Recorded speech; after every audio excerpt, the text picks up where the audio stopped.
questions around egg donation, but life here at Tambre, how you support your patients, what you hope and expect to see, and a bit about scheduling, what to expect in the treatment process.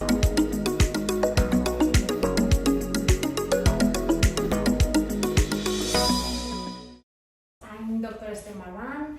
I'm a gynecologist and I'm specialized in reproduction. I've been working here for more than 12 years. I understand that many patients do not live in Madrid, so we are flexible, of course, also in that way. So many patients are not able to undergo any kind of test during the morning, so we are also open during the evening, and many patients send their results by email to us so we can be in direct touch with them. If they have the opportunity of being here in Madrid, it would be great, but to be honest, many of our foreign patients are not able to be here in Madrid, so we are open in that way, and we are also in direct touch with our patients every day to try to have to give them as soon as possible the answer for the questions and also for the scans and blood that they have performed.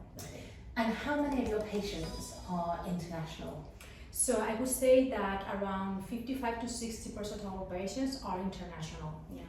And what about from the UK? I would say around 20% of them come from the UK. Okay. And for people who are coming from abroad, how much time do they need to spend in Madrid, and what would you ask them to do before they come out here and start treatment? Well, actually, we ask our patients to come for a first consultation. In that first consultation, they will be in touch with one of the doctors. Apart from that, we'll also be performing a scan and also a pap smear if it's necessary.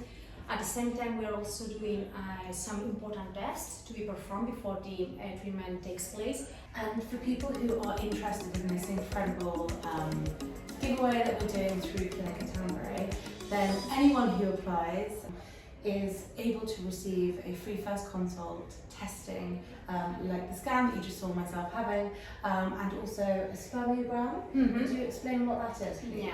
So the sperm test, the premiogram, is a test in which we are going to know the concentration of the sperms, also the motility and the morphology. At the same time, we are able to freeze that sample to use that sample in the future treatment. And at the same time, we are also able to perform a very specific test, which is called the DNA fragmentation test, which is also something important to consider before starting the treatment. How does AMH testing happen? Well, the AMH is a really test to be performed. It's just a blood sample. The results are ready like in 3 days, and taking into consideration the AMH result and also the scan we normally perform and the consultation, we can have a good idea of how the variable reserve of that patient is. And with the spermiogram, if a sperm analysis comes back less than favourable, either azoospermia or mobility and not a lot of sperm, would you repeat the test again?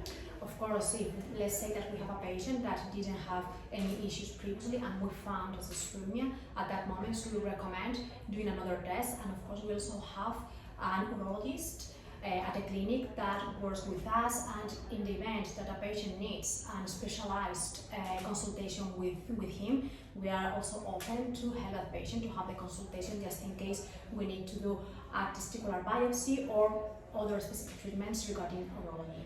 Okay. And for people who might need to look at or be looking at third-party reproduction using a sperm or egg donor, what's the process there here at Tambre?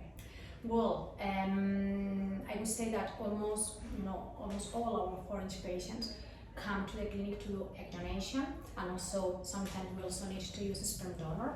So in that way, the procedure is exactly the same, the consultation will be exactly the same. Of course, we will give that patient a personalized protocol in order to let them know what steps they are following. So the way we select donors, I'm talking about both sperm and also female donors. We do a really exhaustive examinations on them. Of course, they have to have a consultation with one doctor in order to discard potential illnesses. We also request for many tests, including genetic tests as karyotype, and we also test the most common recessive illnesses.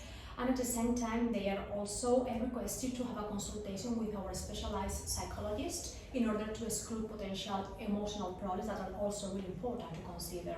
So I would say that all donors spend like 2 months approximately doing that extended examination in order to diagnose and also exclude potential factors that can play a role in terms of donation. What I love about visiting here, apart besides the beautiful setting and wonderful clinic, is the fact that everything is under one roof. Exactly. So we have our own donors. We also have our own sperm bank and egg donor bank. And actually, our sperm bank was the first one that was here settled in Madrid. So in that way, we have more than many years of experience in that way. It's true that we don't need to buy eggs from a different clinic. So in that way, we are able to perform everything here. We have everything under control in that way. So I think that's also a good, an important point to let our patients know. Brilliant. Thank you so much for your time today.